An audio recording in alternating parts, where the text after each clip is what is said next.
हार्दिक नमस्कार। हाम्रो लघुकथा पाठशाला परिवारको नियमित कार्यक्रम अडियो वाचनको कार्यक्रम सर्जक र सिर्जना, यस अन्तर्गत आज मैले सर्जक अवतार ढकाल ज्यूको छोटो परिचयका साथ उहाँकै एउटा लघुकथा वाचन गर्ने जमर्को गरेकी छु। सर्जक अवतार ढकालको जन्म 2032 साल पुष महिनाको 16 गते याकु 7 भोजपुरमा भएको हो। पितामाता श्री कृष्ण प्रसाद ढकाल तथा श्री राधा देवी ढकालका सुपुत्र सर्जक अवतार ढकालको स्थायी ठेगाना अरुण 5 भोजपुर रहेको छ। अस्थायी रूपमा उहाँ खैरहनी चितवनमा बस्दै आउनुभएको छ। औपचारिक शिक्षाको हकमा अङ्ग्रेजी साहित्यतर्फ स्नातकोत्तर गर्नुभएका सर्जक अवतार ढकाल शिक्षण पेसासँग आबद्ध हुनुहुन्छ र साहित्यको सेवा पनि गर्दै आउनुभएको छ। विविध विधामा उहाँ कलम चलाउँदै आउनुभएको भए तापनि नियतिको खेल नामक लघुकथा सङ्ग्रह उहाँको बजारमा आइसकेको छ विक्रम सन् 2076 सालमा। र विभिन्न साहित्यिक सङ्घ संस्थाहरूसँग पनि उहाँ सक्रिय रूपमा आबद्ध हुनुहुन्छ। फेसबुकमा रहेका साहित्यिक पेजहरूसँग पनि आबद्ध रहनुभएको छ। हाम्रो लघुकथा पाठशालाका भित्तामा पनि उहाँका निकै सुन्दर समय सापेक्ष र उत्कृष्ट कथाहरू पढ्न पाइन्छ बेला बखत। र भर्खरै मात्र उहाँले हाम्रो लघुकथा पाठशालाकै वालमा भित्तामा प्रकाशित कथाहरू मध्येबाट कथाहरू छान्दै छनौट गर्दै ती कथाहरूको संक्षिप्त समीक्षा गर्ने निकै गहन अभिभारा लिनुभएको छ, जिम्मेवारी वहन गर्नुभएको छ। यसको निमित्त उहाँलाई एकपटक म सफलताको शुभकामना भन्न चाहन्छु मेरो व्यक्तिगत तर्फबाट र हाम्रो लघुकथा पाठशाला परिवारको तर्फबाट पनि।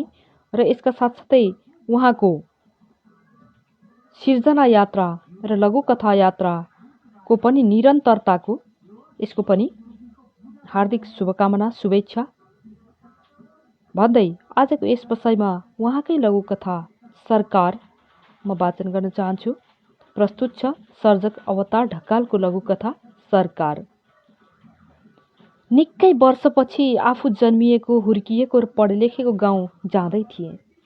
अलिकता भएको पाखोबारी, जीर्ण बन्दै गरेको घर, गाईबस्तु आदि बेचबिखन गरेर तातो पानी खान झरेपछि पहाड उक्लिन मिलेकै थिएन। मन नभएर त पटक्कै होइन। यसपटक जाँदा पुरानो स्प्लेन्डर बाइक लिएर गएको थिएँ। हामी मधेस झर्नु र गाउँसम्म पुग्ने बाटो बन्नु एउटै साल भएको थियो। घर अर्कैको भइसके पनि त्यही घरमा नै केही दिन बिताउने योजनामा थिएँ। गाउँ जाने योजना बन्दैदेखि अनगिन्ती मान्छे, घटना र ठाउँहरूको बाक्लो ओहोर दोहोरले दिमाग भरिएको थियो। घर पुग्न करिब 10 मिनेट जतिको बाटो बाँकी थियो। बाटैमा ठुली आमाको घर पर्थ्यो। सबैकी ठुली आमा थिइन् उनी, मेरो पनि नाता नपर्ने ठुली आमा। पहिला पैदल ओहोर दोहोर गर्दा सधैँ उनको घरमा पानी खाएर मात्र हिँड्ने गरिन्थ्यो। ठुली आमा निकै बुढी देखिन्थिन्।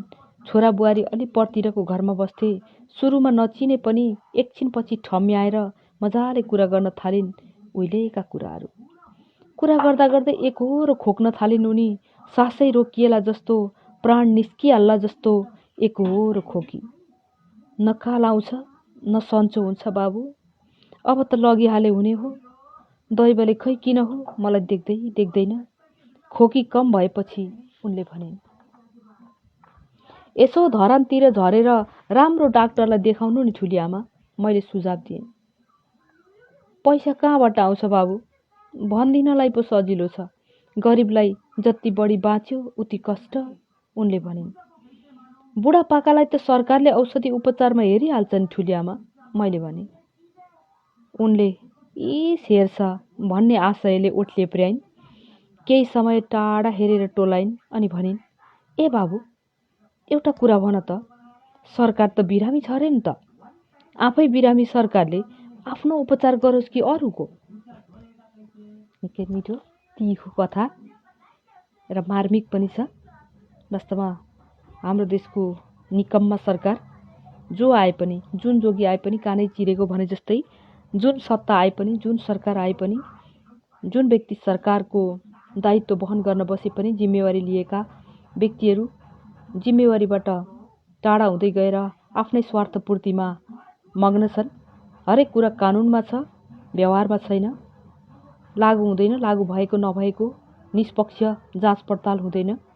भनिन्छ वृद्ध भत्ता छ, सरसुविधाहरू छन्, नागरिकहरूलाई दिइने विभिन्न सुविधाहरूका कुराहरू छन्, तर ती सुविधाहरू पुगेका छन् छैनन्, यो चेक जाँच कसले गर्ने हैन? सरकारले नागरिकलाई गर्नुपर्ने व्यवहार के हो, कस्तो हो, यस्ता कुराहरूबाट सरकारै अलिकति बेवास्ता गरिरहेको अवस्थामा निकै अन्तिमको पंक्तिले आमैले सोधेको प्रश्न, ठुली आमाले सोधेको प्रश्न, ए बाबु सरकार त आफै बिरामी छ रे नि, आफै बिरामी सरकारले आफ्नो उपचार गरोस् कि अरूको, निकै तिखो छ। यसले निकै गहिरो कुरो बोलेको छ। वास्तवमा बिरामी सरकारले जनताको के उपचार गरोस् र सरकारमा रहेकाहरू त बिरामी हुँदा ढुकुटी फोरेर जनताले चाहिँ कर तिरेका रकमहरूबाट हैन, जनताको ढुकुटीबाट मौजमस्ती गरेका छन्, टाढा पुगेका छन्, टाढा टाढासम्म उपचार गर्न गएका छन्। जनताहरू जुनसुकै अवस्थामा बसुन् त्योसँग मतलब छैन। सरकार मानसिक रूपले पनि बिरामी छ, शारीरिक रूपले पनि बिरामी छ। निकै तिखो कुरो उहाँले इङ्गित गर्नुभएको छ।